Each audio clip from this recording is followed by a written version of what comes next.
واسطی سے انہوں نے عبدالرحمن بن کثیر ہاشمی سے انہوں نے کہا کہ میں نے ابو عبداللہ امام جعفر صادق علیہ السلام کو فرماتے ہوئے سنا، جبریل علیہ السلام نبی کریم صلی اللہ علیہ وآلہ وسلم پر نازل ہوئے اور عرض کیا، اے محمد صلی اللہ علیہ وآلہ وسلم، بے شک اللہ جل جلالہ آپ کو سلام کہتا ہے اور فرماتا ہے، یقیناً میں نے آگ کو اس صلب و پشت پر حرام قرار دیا ہے کہ جس کے توسط سے تجھے نازل کیا، اور اس بطن اور شکم پر جس نے تجھے اٹھایا، اور اس دامن پر کہ جس نے تیری کفالت کی۔ پیغمبر اسلام صلی اللہ علیہ وآلہ وسلم نے فرمایا، اے جبرائیل، اس کو میرے لیے بیان کرو۔ جبریل نے عرض کیا، جہاں تک اس صلب کا تعلق ہے کہ جس کے توسط سے پروردگار نے آپ کو نازل فرمایا، تو اس سے مراد عبداللہ ابن عبد المطلب ہیں، اور جہاں تک تعلق اس بطن شکم کا ہے کہ جس نے آپ کو اٹھایا، تو اس سے مراد آمنہ بنت وہاب ہیں، اور جہاں تک تعلق اس دامن کا ہے کہ جس نے آپ کی کفالت کی، تو اس سے مراد حضرت ابو طالب بن عبد المطلب اور فاطمہ بنت اسد ہیں۔ جی ناظرین کرام، یہ حدیث بھی آپ نے اہل بیت علیہ السلام سے مشاہدہ کی ہے، لہٰذا میں چاہتا ہوں کہ آئیں سب سے پہلے برادران اہل سنت کی کتب سے، جو بڑے سے بڑی کتابیں، جو معتبر سے معتبر کتابیں ہیں، ان کے حوالہ جات بھی آپ کے سامنے پیش کر دوں، تاکہ میرے بھائی ان کتابوں میں جو میں نے حدیث پیش کی تھی کہ نبی کریم صلی اللہ علیہ وآلہ وسلم نے فرمایا، میں اس وقت بھی نبی تھا جب آدم ابھی پانی اور مٹی کے درمیان تھے۔ آئیں ہم اس ہی چیز کو برادران اہل سنت کی معتبر سے معتبر کتب کے اندر دیکھتے ہیں، حوالہ جات بھی نوٹ کر لیں، تاکہ کوئی بھائی تحقیق کرنا چاہے اور میری کوئی بات جھوٹی ثابت ہو تو جو سزا آپ مقرر کریں گے میں قبول کروں گا۔ آئیں ذرا پہلے حوالوں کو دیکھتے ہیں۔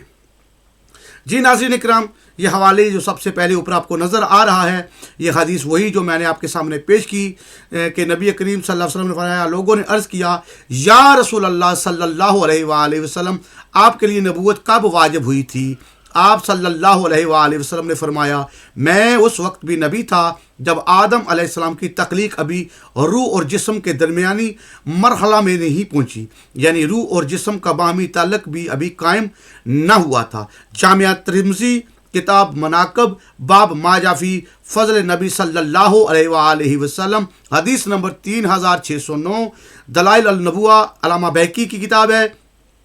اور جلد نمبر 2 پیج نمبر 130 ہے، ابو نعیم فی دلائل صفحہ نمبر 8 حدیث نمبر 8، مستدرک الحاکم جلد نمبر 2 صفحہ نمبر 609، اخبار اصفہانی لابی نعیم جلد نمبر 2 پیج نمبر 226، کتاب القدر للفریابی جلد نمبر 14، تاریخ بغداد للخطیب جلد 1 صفحہ نمبر 146، احمد بن حنبل المسند احمد بن حنبل جلد نمبر 4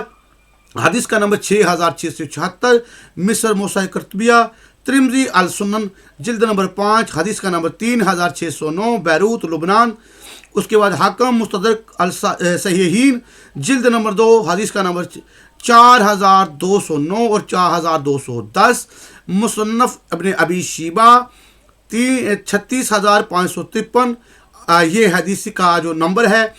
جو مصنف ابن ابی شیبہ کے اندر ہے۔ اس کے آگے چلتے ہیں نیچے اور دیکھتے ہیں کہ اس کے نیچے اور کیا کیا حوالے جات ہمارے پاس موجود ہیں، اور اس روایت کے بارے میں یہ یقیناً آپ کو نظر آ رہا ہے، یہ روایت صحیح ہے، یہ یقیناً آپ کو نظر آ رہا ہے یہ روایت صحیح ہے۔ ولید بن مسلم نے دلائل النبوہ میں سما کی تصریح کر دی ہے، اور اس روایت کی کئی شواہد ہیں۔ ناظرین کرام، آپ نیچے دیکھیں، یہی حدیث پھر سے دوبارہ سے شروع ہو رہی ہے، اے اللہ کے رسول صلی اللہ علیہ وآلہ وسلم، آپ کب نبی لکھے گئے؟ تو آپ صلی اللہ علیہ وآلہ وسلم نے فرمایا، میں اس وقت نبی بنا جب آدم علیہ السلام جسد کے درمیان تھے، روح اور جسد کے درمیان تھے۔ مسند احمد بن حنبل جلد نمبر 34 صفحہ نمبر 202، حدیث نمبر 20596۔ اس کے آگے مزید کتابوں کے حوالہ جات اور بھی نوٹ کرتے جائیں میرے بھائی جان، تاکہ جس بھائی کو بھی یہ کتاب تلاش کرنی ہو وہ آسانی سے تلاش کر سکتا ہے اور ان کتابوں کے اندر وہ دیکھ سکتا ہے۔ یہ تمام کے تمام حوالہ جات میں نے نیچے لگا دیے حدیثوں کے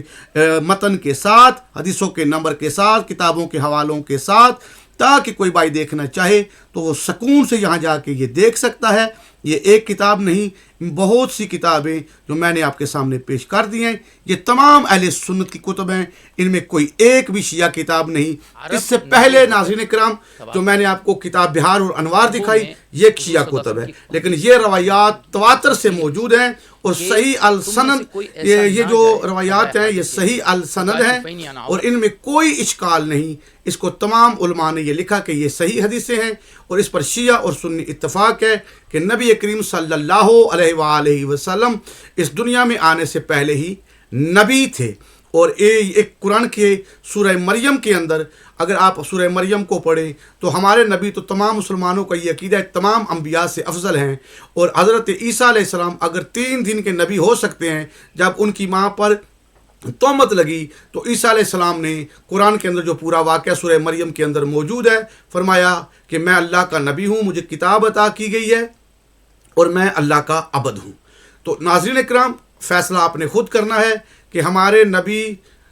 ان کے بقول، اس شخص کے بقول بعد میں نبی بنے، جبکہ باقی تمام نبی دنیا میں آنے سے پہلے نبی ہیں، اور یہ حدیث بھی کہہ رہی ہے کہ میں اس وقت نبی ہوں کہ جب آدم علیہ السلام، یعنی کہ ابھی کوئی نبی نہیں بنا تھا، تو اس وقت میں نبی تھا۔ دعاؤں میں یاد رکھیے گا۔ السلام علیکم۔